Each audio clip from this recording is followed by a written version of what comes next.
નમસ્કાર, હું Rinku Prajapati public India ન્યૂઝમાં આપનું સ્વાગત કરું છું। શરૂઆત કરીએ આજના સમાચારની। લાઉડસ્પીકર વગાડવા અને વાહનોના ઉપયોગ પર નિયંત્રણ।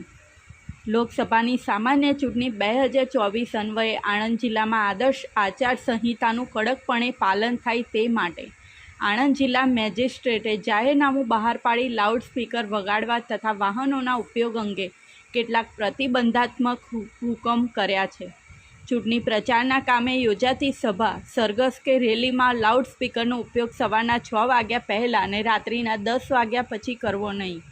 ચૂંટણી પ્રચારના કામે વાહન ઉપરના સ્ટેટેટિક અથવા માઉન્ટેડ લગાડેલ ફરતા લાઉડસ્પીકરનો ઉપયોગ સવારના 6 વાગ્યા પહેલાં અને રાત્રિના 10 વાગ્યા પછી નહીં કરવા જણાવાયું છે। વધુમાં સક્ષમ અધિકારીએ પરવાનગી આપેલી હોય તે સિવાય કોઈપણ સ્થળે લાઉડસ્પીકરનો ઉપયોગ કરવો નહીં। કોઈપણ મતદાર વિસ્તારમાં મતદાન પૂર્ણ થયા અગાઉના 48 કલાકની મુદત દરમિયાન પ્રચાર પર પ્રતિબંધ હોવાથી લાઉડસ્પીકરનો ઉપયોગ કરી શકાશે નહીં। તેમજ જિલ્લામાં કોઈપણ રાજકીય પક્ષો કે ઉમેદવાર કે તેના ચૂંટણી એજન્ટ કે કાર્યકર દ્વારા ચૂંટણી પ્રચાર માટે પરવાનગી મેળવી માત્ર 2 ચક્રીય, 3 ચક્રીય કે 4 ચક્રીય વાહનોનો ઉપયોગ કરી શકાશે। જાહેર રસ્તા ઉપર 10થી વધુ વાહનોના કાફલામાં સાથે જઈ શકાશે નહીં અને આવો કાફલો જો કોઈ કિસ્સામાં 10થી વધુ વાહનોનો હોય તો તેને 10 વાહનોથી વધુ ન થાય તે રીતે ભાગ પાડી અલગ કરવાનો રહેશે।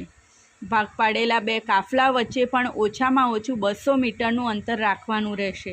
ઉક્ત પ્રતિબંધ જે રાજકીય નેતાઓને લોકપ્રતિનિધિત્વ દ્વારા હેઠળ મુક્તિ મળેલી હોય તેઓને લાગુ પડશે નહીં। આ જાહેરનામું એ તારીખ 13 મે 2024 સુધી અમલમાં રહેશે। આ જાહેરનામાનો ભંગ કરનાર એ સજાને પાત્ર થશે। આ સાથે આજના સમાચારને અહીં સમાપ્ત કરીએ છીએ।